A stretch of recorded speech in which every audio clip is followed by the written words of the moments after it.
Guys, welcome to the visionary web. तो मैं आज फिर आप लोग के लिए एक नया वीडियो लेके आया हूँ। नया टॉपिक के बारे में आज मैं एक्सप्लेन करने वाला हूँ। बेसिकली वो हम लोग देख रहे हैं इनपुट टाइप का फील्ड। तो इनपुट में ही अभी जैसे कैसे पहले हम लोग डेट फील्ड सेलेक्ट करते थे, मंथ वीक ऐसे सेलेक्ट करते, तो अब उसके अंदर हमारा जो टाइम होगा, हम टाइम कैसे सेलेक्ट कर सकते हैं। ठीक है, स्पेशली लास्ट टाइम हम लोग ने डेट के साथ टाइम सेलेक्ट करना बताया था, बट इस बार मैं ओनली टाइम को सेलेक्ट करना बताऊंगा। कैसे टाइम को उस पर क्रिएट करते हैं, टाइम फील्ड कैसे क्रिएट करते हैं एचटीएमएल के अंदर, उसको मैं बताने वाला हूँ। तो आप लोग को स्क्रीन पे दिख रहा होगा जो मैं पॉइंट लिखा हूँ, वो पहले एक्सप्लेन करूँगा, देन इम्प्लीमेंट करके देंगे, दिखा दूंगा। देन बट उससे पहले मैं आपको थोड़ा सा डेमो दिखाना चाहता हूँ। मैं एक वेबसाइट पे जाता हूँ, जहाँ पोर्टल पे, और वहाँ पे मैं आपको डेमो दिखाना चाहता हूँ। जैसे देखो यहाँ पे क्या है, शो टाइम इनपुट कंट्रोल। ठीक है, ये जो टाइम इनपुट बॉक्स देख रहे हो, ये वाला बॉक्स सेम इसी तरह हम लोग बनाने वाले। ये सबमिट का बटन नहीं होगा, बाकी ये होगा। तो जैसे यहाँ पे क्लिक करते हैं आइकन पे, तो हमारा देखो यहाँ पे 2140 जो हमारा लोकल टाइम है, यहाँ पे देख सकते हो। यहाँ पे नीचे में right side left right side bottom में 2140 जो हो रहा है हमारा लोकल टाइम्स होता है। यहाँ पे वही फेच करता है। तो इसको कैसे हम लोग HTML बनाते हैं, तो उसको आज हम लोग देखेंगे। तो पहले चलते हैं, हम लोग थ्योरी समझ लेते हैं, देन उसके बाद इंप्लीमेंट करके देखें। तो गाइज, जैसे कि देख रहे हैं हमारे स्क्रीन पे, मैं यहाँ जो 2-3 पॉइंट लिख के रखा हूँ, उसको मैं आप लोग को समझा देता हूँ। देन उसके बाद आप लोग को इसको इंप्लीमेंट करके मैं दिखाऊंगा। तो यहाँ पे देखिए, आज हम लोग का बेसिकली टॉपिक जो होने वाला है वो यहाँ पे टाइम होगा। ठीक है, मैं गलती से यहाँ पे वीक लिख दिया, इसको मैं अभी चेंज कर देता हूँ। ठीक है, यहाँ पे मैं टाइम लिख दिया। ये जो हमारा टाइम इनपुट फील्ड के बारे में बताऊंगा आज आप लोग को। तो यहाँ पे जो 2-3 पॉइंट लिखा हूँ, उसको मैं बता देता हूँ। तो देखिए क्या है, पहला पॉइंट क्या है, the input type time allows the users to select a time there is no time zone. Means like no time zone का मतलब क्या हुआ, ये कोई टाइम जोन पे डिपेंडेंट नहीं है, ये आपके लोकल सिस्टम के टाइम पे डिपेंडेंट है। जो हम लोग जब यहाँ पे जब इनपुट टाइप टाइम हम लोग लेते हैं, तो वो फील्ड जो बनता है उस पर टाइम सेलेक्ट करते हैं। वो यूजर्स को क्या बोलता है कि वो टाइम सेलेक्ट करने का एक फ्लेक्सिबिलिटी देता है। ठीक है, कोई भी पोर्टल या कोई भी फॉर्म डिजाइन करते हैं उसमें। तो ये फर्स्ट पॉइंट वो बताया, और ये इसमें ये भी बताया कि ये किसी भी टाइम जोन पे डिपेंडेंट नहीं होगा। लाइक ये डिपेंडेंट होगा आपके लोकल सिस्टम के टाइम पे। जैसे मेरा यहाँ पे 21:42 हो रहा है। ठीक है, मीन्स रात का 9:42 हो रहा है। ठीक है, तो इस पे टाइम पे आप लोग ये जो डिपेंडेंट होगा, बट किसी टाइम जोन पे डिपेंडेंट नहीं होगा।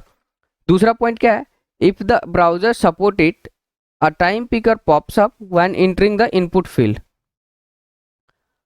ठीक है, ये क्या बताया कि जब ब्राउजर्स इसको सपोर्ट करता है, ठीक है, अगर आप लोग का ब्राउजर्स इसको सपोर्ट कर रहा है, तो जैसे ही आप उस आइकन पे क्लिक करोगे, तो वो पॉपअप बन के आएगा। एक क्या बोलते हैं, पॉपअप टाइप का आएगा, जैसे मैं अभी दिखाया था डेमो में, कि उस टाइप का पॉपअप बन के आएगा, और वहाँ पे आपको टाइम सेलेक्ट करने को ऑप्शन दे देगा। ठीक है, और तीसरा पॉइंट क्या है, यहाँ पे एग्जाम्पल देखो। तो एग्जाम्पल्स में लेवल हो गया, जो मैं बताता हूँ कि फील्ड का नेम बताते हैं, वो फील्ड किस चीज़ के लिए यूज होता है। जो जैसे यहाँ पे सेलेक्ट टाइम लिखा हूँ, तो वहाँ पे वो फील्ड का बेसिकली ये बताता है यूजर्स को कि वो किस चीज़ के लिए यूज है फील्ड का। ठीक है, तो वो बताता है। ठीक है, यहाँ पे इनपुट टैग के बारे में आप लोग जान रहे हो। इनपुट टैग कब यूज करते हैं, जब इनपुट फील्ड मुझे बनाना हो। ठीक है, कोई भी यूजर्स से इनपुट लेना हो, तब इनपुट टैग का यूज करते हैं।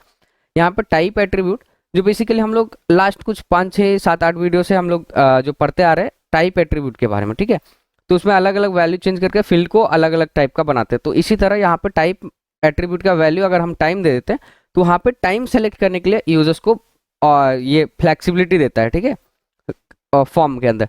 तो ये यहाँ पे वही हो गया। एंड आईडी एंड नेम तो आप लोग को पता ही होगा कि मैं इसके लिए थोड़ा जो मतलब शॉर्ट में बताया हूँ कि इसको जब भी हमें यूजर से जो डाटा इनपुट करवाते हैं फॉर्म के अंदर, जो भी वेबसाइट डिजाइन करते हैं या फॉर्म डिजाइन करते हैं, उस पर अगर उसको हमको डाटाबेस पे सेव करना हो, तो अब हम इसका यूज करते हैं। ठीक है, तो यहाँ तक आई होप आप लोगों को ये थ्योरी समझ में आ गया हो। तो चलते हैं हम अब इसको इम्प्लीमेंट करके देखते हैं। ठीक है, तो गाइज, जैसे कि देख रहे हैं, मैंने यहाँ पे क्या किया अभी बताने वाला हूँ कि प्रैक्टिकली इम्प्लीमेंट करके। तो उसके लिए मैं क्या किया हूँ, यहाँ पे कि फाइल पहले से मैं बना के रख चुका हूँ। इसका जो HTML का बेसिक स्ट्रक्चर होता है, जो बेसिक सिंटेक्स होता है, उसको भी मैं लिख दिया हूँ, ताकि ये वीडियो लॉन्ग ना जा सके और तो जल्दी हो जाए। ठीक है, तो बेसिकली हम लोग बॉडी को इसको यहाँ पे खाली रखे हैं, क्योंकि बॉडी के अंदर जो भी हम लिखते हैं वो ब्राउजर्स पे बताते हैं। तो ब्राउजर्स पे जो बताते हैं उसको मैं आप लोग के सामने लिख के बताऊंगा, ताकि आप लोगों को कोई डाउट ना रह सके इस टॉपिक से रिलेटेड।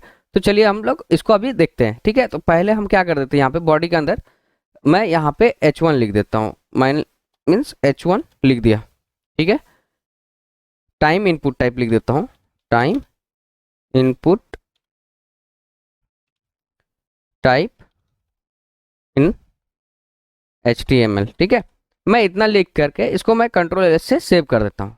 सेव करने के बाद मैं यहाँ पे क्या करूँगा, यहाँ पे इस फाइल के अंदर राइट क्लिक करूँगा। राइट क्लिक करने के बाद open with live server, open with live server जैसे करूँगा तो ये थोड़ा टाइम लेगा ओपन होने में, ठीक है। तो हम लोग उसके बाद मिलते हैं, ठीक है, जब ओपन हो जाता है।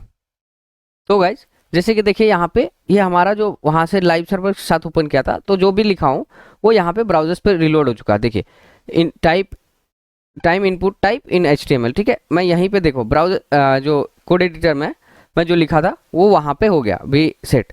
तो अभी क्या करना है, इसके बाद मैं एक और इंटर प्रेस करता हूँ, एंड यहाँ पे जो मैं आप लोग को जो जस्ट एग्जाम्पल जो दिखा था सेम इसको कॉपी एंड पेस्ट कर देता हूँ। उसमें जाके कॉपी एंड पेस्ट किया। अभी मैं फिर से आप लोग को एक्सप्लेन कर देता हूँ क्या होता है। यहाँ पे लेबल्स का यूज हम लोग करते हैं कि फील्ड का को बताते हैं कि वो फील्ड किस चीज़ के लिए यूज है, यूजर्स को बताते हैं, ठीक है।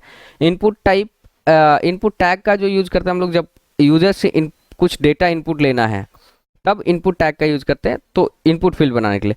यहाँ पे टाइप एट्रीब्यूट का वैल्यू हम टाइम दें, क्योंकि हमें टाइम फील्ड बनाना है। लास्टली हम लोग डेट का देखे थे, मंथ का देखे थे, वीक का देखे थे, लोकल डेट टाइम का देखे थे, नंबर्स का देखे थे, ईमेल का देखे थे। ये सब सारा चीज़ हम लोग देख चुके हैं। अगर इससे भी रिलेटेड आप लोग को कोई डाउट हो तो मैं आई बटन पे लिंक दे दूंगा, आप वहाँ से जाके देख सकते हैं, ठीक है। तो यहाँ पे टाइम हम लोग लिखें क्योंकि हमें टाइम का फील्ड बनाना है, ठीक है। ID एंड नेम जो हमें एट्रीब्यूट लिया है, इसको जब भी हम लोग यूज करते हैं, जब हमें यूजर्स जो इनपुट किया उस डेटा को हमें डेटाबेस पे सेव करना हो तब हम इसका यूज करते हैं। तो अभी मैं क्या करता हूँ, आप लोगों को फिर से समझ में आ गया होगा। तो अभी मैं क्या करता हूँ, इसको Ctrl+S से सेव करता हूँ। सेव करने के बाद जैसे ही सेव किया हो मैं, तो ये ब्राउजर्स पे रिलोड ऑलरेडी हो चुका होगा। तो जैसे मैं ब्राउजर्स पे जाऊँगा तो देखो यहाँ पे ये रिलोड होके आ चुका है। मैं यहाँ पे जो भी लिखा हूँ वो आ चुका है, ठीक है। यहाँ पे ब्राउजर्स पे देखो सेलेक्ट टाइम लिखा था लेवल्स के अंदर, वो वहाँ पे आ चुका था, ठीक है। अभी क्या करता हूँ, देखो यहाँ पे ब्लैंक है। जैसे मैं इस पे क्लिक करूँगा, ये वॉच का जो आइकन है इस पे क्लिक करूँगा, तो हमारा जो यहाँ पे टाइम लोकल मेरे सिस्टम पे दिख रहा है 2150, ये वो वहाँ पे शो करेगा। जैसे देखो यहाँ पे 2150 शो किया। आप इसको यहाँ से भी सेलेक्ट कर सकते हो, आप आगे का भी डेट सेलेक्ट कर सकते हो। अभी जैसे मेरे सिस्टम पे यहाँ पे 2151 हो गया, अपडेट हो गया, तो फिर से मैं इसको क्या करूँगा, यहाँ पे फिर से ओपन करूँगा तो 2151 जो मतलब लास्ट सब सेलेक्ट कर सकते हो। उसके आगे का मैं टाइम सेलेक्ट कर सकता हूँ। जैसे अभी मैं इसको सेलेक्ट करके दिखा देता हूँ, ठीक है। सेलेक्ट किया, देखो यहाँ पे 2151 जो हमारे लोकल सिस्टम पे है, ठीक है, वो टाइम यहाँ पे सेलेक्ट हो गया। अगर मैं आप सोच रहे हो कि इसके आगे का टाइम कैसे, तो जैसे इसके आगे का टाइम सेलेक्ट करना है तो उस पर क्लिक कर 2353 कर देता हूँ, ठीक है। देखो 2252 हो गया। अभी वो मिनट वही रहा, आवर्स चेंज हो गया। अभी जैसे 22 आवर्स रखना है, इसको मिनट यहाँ पे मैं चेंज कर दूंगा, 52 सेलेक्ट हो गया, यहाँ पे देख रहे हो। तो उस टाइप से ये आप कुछ भी सेलेक्ट कर सकते हो, बट जो लेटेस्ट टाइम रहेगा, मीन्स जो सबसे लास्ट टाइम आप सेलेक्ट कर सकते हो, तो वो जो आपका लोकल टाइम सिस्टम पे जो टाइम होगा वही सेलेक्ट कर सकते हो। उसके पीछे का टाइम आप सेलेक्ट नहीं कर सकते, बट उसके आगे का टाइम आप सेलेक्ट कर सकते हो। तो आई होप आप लोग को ये समझ में आ गया होगा। अगर फिर भी आप लोग को इस टॉपिक से रिलेटेड कुछ भी डाउट हो तो आप हमें कमेंट सेक्शन में कमेंट करके पूछ सकते हैं, या फिर मुझे इंस्टाग्राम पे फॉलो कर ले, आप वहाँ भी मुझे मैसेज करके पूछ सकते हैं। अगर आप लोग को ये वीडियो अच्छा लगा हो तो अपने दोस्तों के साथ शेयर करें एंड वीडियोज़ को लाइक करें। अगर आप हमारे चैनल पे नए हैं तो चैनल को सब्सक्राइब करके। तो हम लोग मिलते हैं कुछ नया टॉपिक को लेकर के, तब तक के लिए थैंक यू।